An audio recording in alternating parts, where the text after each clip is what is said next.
अनरणय राजा की बात सुनकर हिमाचल पूछने लगे, महर्षि अनरणय राजा की पूरी कथा सुनाएं। वशिष्ठ कहने लगे, पर्वतराज, इंद्राश्रावणी नाम का जब 14वां मनु हुआ है, उसी के वंश में राजा अनवरण हुआ है। वह भगवान शंकर के प्रिय भक्त थे। 7 द्वीप पर उसका राज्य था। उन्होंने ही अपने कुल में भृगु जी की आचार्य बनाकर 100 यज्ञ किए थे। उनकी 5 रानियां थीं। 100 पुत्र तथा लक्ष्मी के समान परम सुंदरी पद्मा नाम की कन्या थी। यह कन्या राजा तथा रानियों को बहुत प्यारी थी।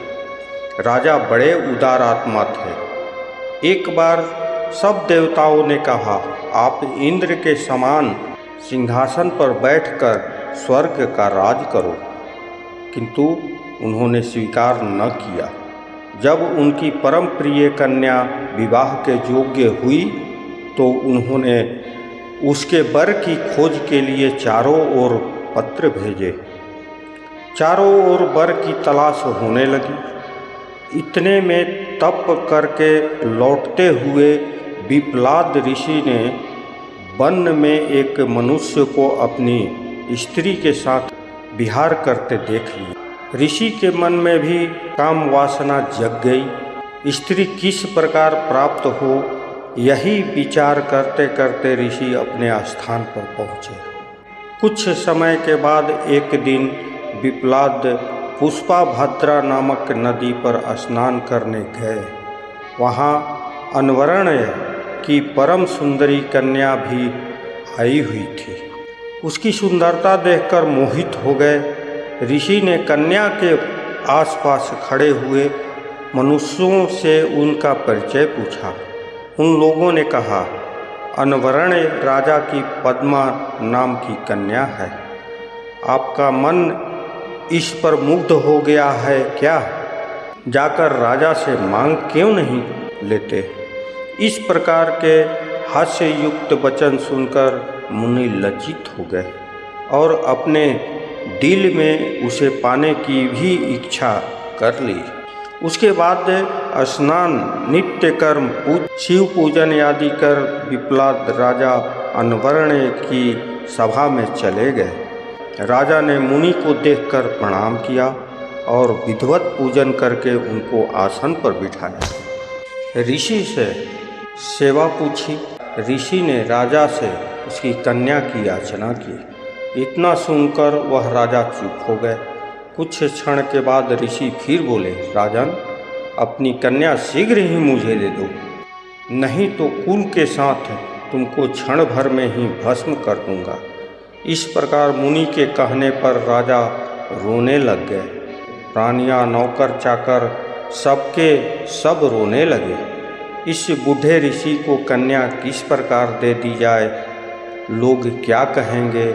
राजा इसी चिंता में भूल रहे थे।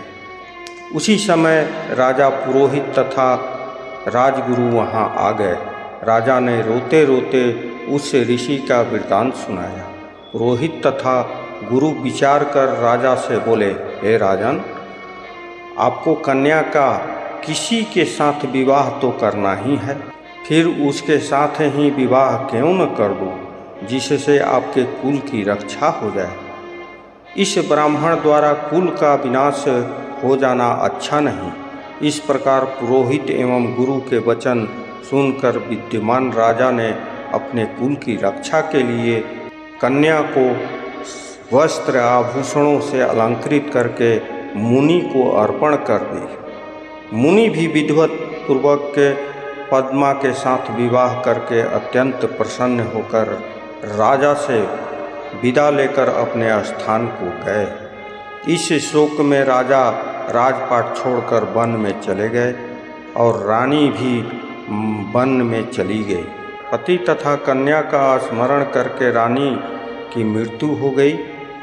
इधर घर में भी सारा परिवार, नौकर चाकर राजा के बिना दुखित हुए।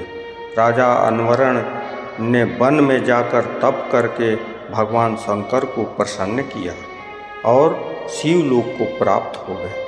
अनवरण राजा के बड़े पुत्र कीर्तिमान राज्य करने लगे। वशिष्ठ जी ने कहा, हिमाचल राज, इस प्रकार अनवरण राजा ने अपनी कन्या को देकर अपना कुल धन आदि सबकी रक्षा कर ली।